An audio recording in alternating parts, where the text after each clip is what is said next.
The photograph arrived at Maya Richardson's studio on a humid Tuesday afternoon in Charleston, wrapped in brown paper and smelling faintly of lavender and old wood. Maya had been restoring historical photographs for 8 years, working out of a converted warehouse near the waterfront. She carefully unwrapped the package and found a faded wedding photograph from 1900. The sepia tones had nearly disappeared in places, and the edges were cracked and peeling. Still, she could make out 2 young figures standing before a simple altar. The letter that came with it was from Robert Chen, a local history professor. He had found the photo in his late grandmother's attic. No one in the family remembered who the couple was or why the picture had been kept for so long. He hoped Maya could restore it enough to identify them and solve a small family mystery. Maya placed the photograph under her magnifying lamp. The bride wore a simple white dress with long sleeves and a veil that fell past her shoulders. The groom stood stiffly beside her in a dark suit. Something unusual caught her attention. Even through the fading, the bride's skin appeared darker than most wedding photos from that time.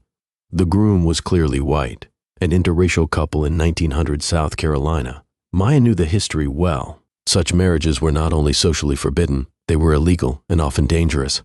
If the photograph was genuine, it showed rare courage. The next morning, she scanned the photo at high resolution in her climate-controlled room. When the digital file opened, she zoomed in carefully. Starting with the faces, she noted their young, determined expressions. Then she reached the bride's veil. At 800% magnification, she froze.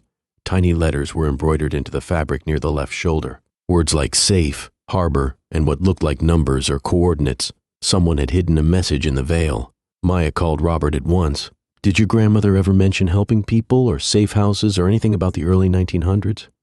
After a long silence, he asked why. "Because this photograph is hiding something important," she said. "Something people risked their lives to protect." Robert arrived within the hour, gray hair slightly messy from the wind. When he saw the magnified letters on the screen, his face changed. "My God," he whispered. "I've heard stories, but I never thought they were connected to my family." Oh, his grandmother used to speak vaguely about her own grandmother helping people during the difficult years. Maya enhanced the image further.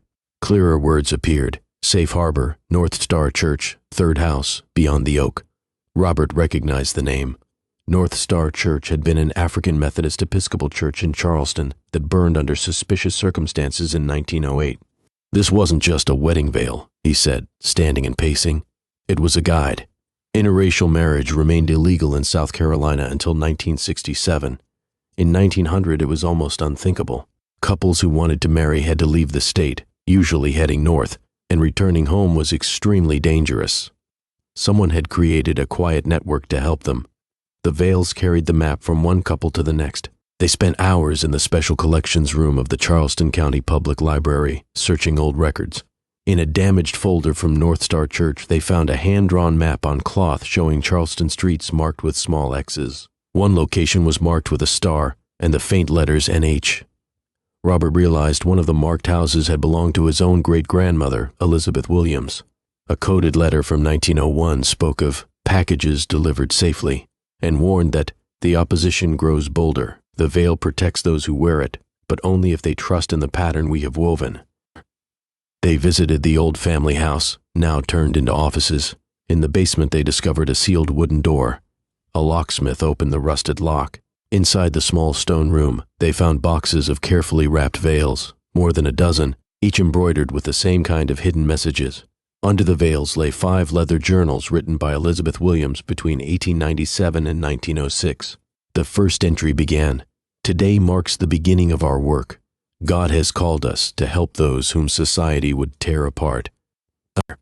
The journals recorded couple after couple helped, threats received, and safe houses used. One entry from 1902 named Ruth Harrison, a young seamstress being trained to make the coated veils. Another from September 1900 said Ruth had married her beloved John in Boston and would return to Charleston wearing the special veil. After 3 days of research, they found Ruth's great-granddaughter, Dorothy Harris, a retired teacher of 78 living in North Charleston. When Maya showed her the restored photograph, Dorothy's eyes filled with tears. "That's Ruth and John. They were together for 52 years. She unlocked a small drawer and took out a faded letter her grandmother had left for the family. It confirmed that Ruth had sewn the coated veils for 17 years and called them her greatest achievement. woven with hope. Dorothy then brought out a sealed wooden sewing box that had been passed down with strict instructions never to open it until the right questions were asked.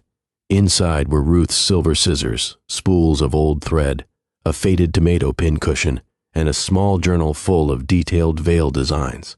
Every pattern meant something specific: travel by night, a safe house with a doctor, knock 3 times and ask for Sarah. One page showed the exact design of the veil in the wedding photograph, labeled "My Own Veil Contains a Complete Network Guide."